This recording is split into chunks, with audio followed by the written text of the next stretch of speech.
African Sky. If you haven't subscribed, please do now. For the love of Africa.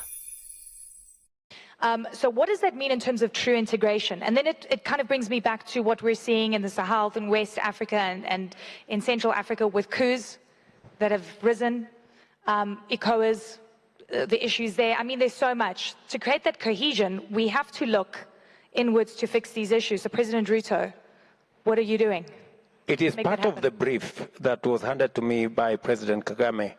How do we consolidate and integrate our market? You heard Aliko Dangote say that our intra-Africa trade is at 15, 16%. We are struggling to get market elsewhere when we are not trading enough with ourselves. Intra-European trade is at 70%. Intra-Asian trade is at 60%. Intra-African trade is at 16%. May I be blunt and say, do we like each other enough to want to trade amongst each other when we don't even have the rules to make that happen? Precisely the point why we must fix our AU so that it has what President Kagame said, a loud voice, a clear voice, but also it speaks to the issues that affect us. To make sure that ACFTA has a meaning.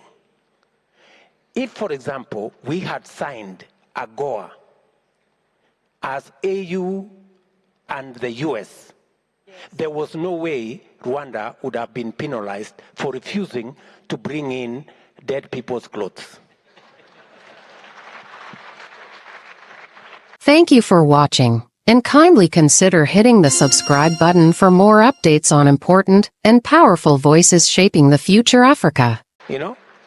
So the essence of numbers, if we make the AU a fit-for-purpose organization, and that is our intention. The notes President Kagame handed over to me says we must do 3 things, and which I intend to persuade my colleagues for us to achieve.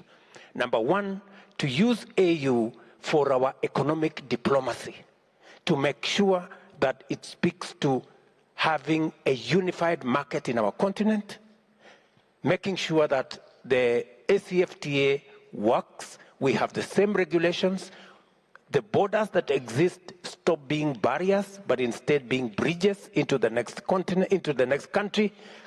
And I say this because in EAC, intra-trade between Rwanda, Kenya, Uganda, Tanzania, the EAC countries, is at 28%.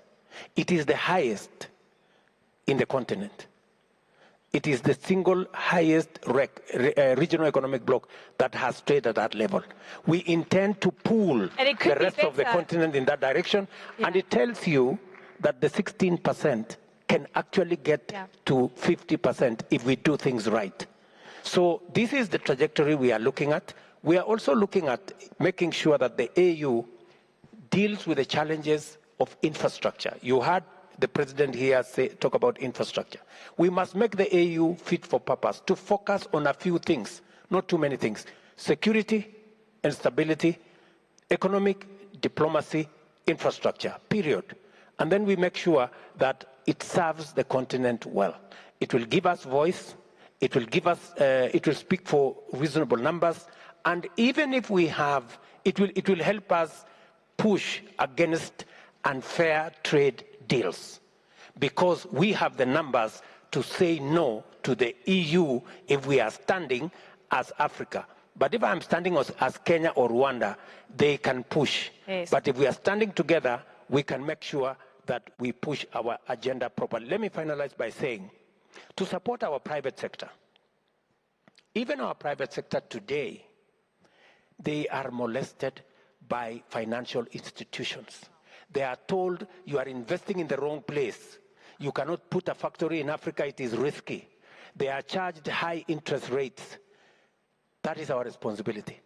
The AU must be able to fight for a fairer international financial architecture that the risks investments in Africa and allows investors like Aliko and others who have the courage to invest in our continent to get resources at rates that make business sense for them to invest.